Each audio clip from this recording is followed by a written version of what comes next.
অপদার্থ সন্তান, তোকে আল্লাহ শুধু নারী দেখতে সৃষ্টি করছে? হাইওয়ান। আর জীবনের কোনো উদ্দেশ্য নাই বেটা, শুধু বেড়ি দেখো নাই জীবন, শুধু উলঙ্গ ছবি দেখাই জীবন। এর জন্যই ভাত খাও, এর জন্যই ঘুম যাচ্ছ।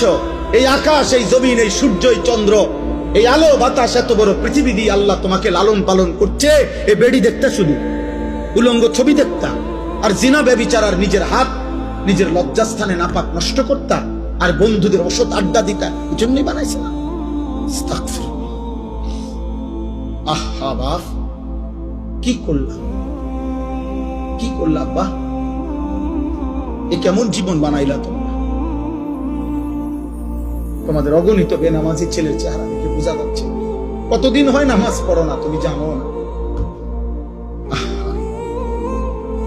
365 দিনে, খোদার এক বছরে কোনদিন ফজরের নামাজ পড়লাম না। মুসলমান এত নিকৃষ্ট হয়? নবী সাল্লাল্লাহু আলাইহি সাল্লাম বলছে, যে ফজরের নামাজ পড়ে না সে মুনাফিক। খোদার কসম, নবী বলছে মুনাফিক।